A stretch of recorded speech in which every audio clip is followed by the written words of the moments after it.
एक समय की बात है, एक रिमोट गांव में एक पुरानी झील के किनारे एक छोटा सा कॉटेज था।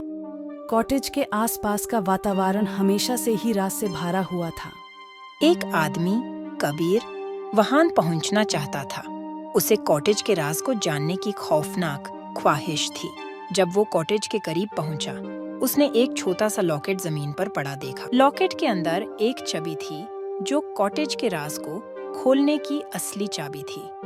लॉकेट को उठाते ही वो कॉटेज के दरवाजे तक पहुंचा।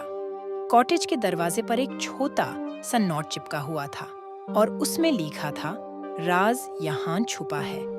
कबीर ने दरवाजा खोल दिया और कॉटेज के अंदर चला गया। कॉटेज के अंदर वो एक कमरे में गया जहाँ एक पुरानी किताब रखी हुई थी। किताब के पन्ने में कुछ अनोखी तस्वीरें थी जो कॉटेज के राज को दिखाने की संभावना थी। उसने किताब के पन्ने पढ़े और हर तस्वीर को ध्यान से देखा, लेकिन राज कुछ और था। कबीर को एक विचित्र महसूस हुआ। उसने बोला, इधर कुछ और छुपा हुआ है जो दिख नहीं रहा।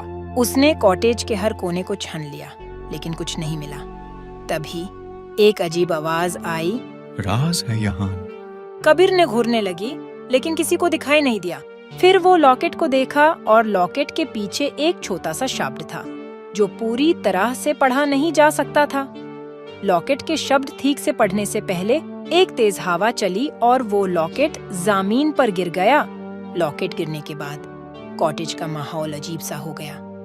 अचानक से हवा तेज हो गई और आवाज आने लगी, राज है यहाँ। कॉटेज के अंदर से कुछ और हरकतें शुरू हो गई, जैसे कोई अद्भुत शक्ति जग उठी हो। कबीर को डर लगा, लेकिन वो समझ गया कि ये सब कुछ लॉकेट से जुड़ा हुआ था। उसने लॉकेट को उठाया और देखा, लॉकेट की शक्ति से कॉटेज के राज को छुपा हुआ शब्द पढ़ने का समय आ गया था। वो नीचे झुका और लॉकेट के शब्द को पढ़ा, प्रेम। तभी हवेली के अंदर से एक सुंदर सी तस्वीर निकली जिसमें प्रेम और सुकून का माहौल था। कॉटेज का राज था प्रेम का माहौल और उसकी शक्ति जो लॉकेट में बंधा थी। कबीर ने समझ लिया कि राज कुछ और नहीं था, बस एक प्रेम भरा माहौल जो लॉकेट में बंधा था।